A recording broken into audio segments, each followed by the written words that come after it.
कहा गया है कि डर अथवा भय मनुष्य का सबसे बड़ा शत्रु है।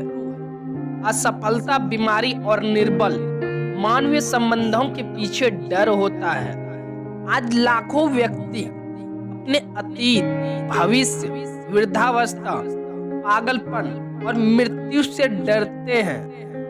डर आपके मन का एक विचार है और आप अपने विचार से डरते हैं। एक छोटा बालक डर से स्तंभित हो जाता है जब उसे बताया जाता है कि उसके बिस्तर के नीचे बैठा बूगीमैन उसे दूर ले जाएगा।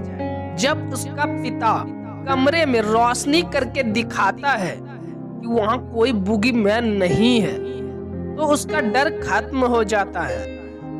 बच्चे के मन में बूगीमैन का डर वास्तविक था, मानो वहां बूगीमैन वाकई था।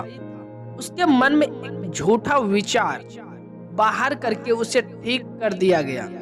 जिस चीज का डर था उसका अस्तित्व था ही नहीं। इसी प्रकार आपके ज्यादातर भय अस्तित्व में ही नहीं है। यह सब केवल एक भयानक परछाइयों का समूह है और परछाइयों की कोई वास्तविकता नहीं होती। इसलिए उन चीजों को करें जिनसे आप डरते हैं, तो इस प्रकार के डर की मृत्यु निश्चित है। स्वयं को दृढ़ता और विश्वास से कहें, मैं इस पर विजय पाने जा रहा हूं, तब ऐसा ही होगा। भय आपके मस्तिष्क का नकारात्मक विचार है। इसमें रचनात्मक विचार भरे, क्योंकि भय ने लाखों की जान ली है। आत्मविश्वास भय से बड़ा है। ईश्वर में आस्था और अच्छाई से ज्यादा शक्तिशाली कुछ भी नहीं। जब आपको ज्ञान होता है कि आपके अवचेतन मस्तिष्क की शक्ति परिस्थितियों को बदलकर आपके दिल की इच्छा को पूरा कर सकती है, तो आप असामान्य भय को दूर कर सकते हैं।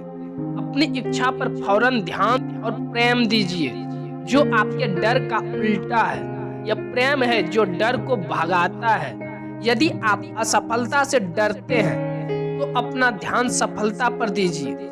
यदि आपको बीमारी से डर लगता है तो उत्तम स्वास्थ्य का विचार कीजिए। यदि आपको दुर्घटना से डर लगता है तो ईश्वर से मार्गदर्शन की कामना करें। यदि आप मृत्यु से डरते हैं तो अनंत जीवन की कामना करें। ईश्वर जीवन है और अब आपका जीवन यही है। भय का जवाब विकल्प का महान नियम है। जिस किसी चीज से आप डरते हैं उसका हाल आपकी इच्छा के रूप में होता है। यदि आप बीमार हैं तो आप अच्छे स्वास्थ्य की कामना करते हैं। यदि आप डर की जेल में हैं तो आप आजादी की इच्छा रखते हैं। अच्छे की उम्मीद करें। मानसिक रूप से अच्छे पर ध्यान केंद्रित करें और जानिए कि आपका अवचेतन मस्तिष्क हमेशा आपका जवाब देता है। यह कभी आपको निराश नहीं करता। जिन चीजों से आप डरते हैं वास्तव में उनका कोई अस्तित्व नहीं है। वह केवल आपके मस्तिष्क के विचारों में है।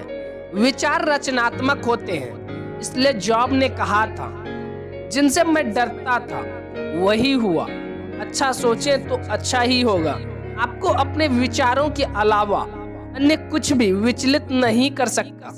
किसी दूसरे मनुष्य की धमकियों में कोई शक्ति नहीं है। शक्ति आपके अंदर है, और जब आपके विचार उस पर केंद्रित होते हैं जो अच्छा है, तब ईश्वर की शक्ति आपके अच्छे विचारों के साथ है। यहाँ केवल एक रचनात्मक शक्ति है और यह सामान्य सत्ता की तरह घूमती है। इसमें कोई द्वेष अथवा विवाद नहीं है। प्रेम इसका स्रोत है। इसलिए ईश्वर की शक्ति आपके अच्छे विचारों के साथ है।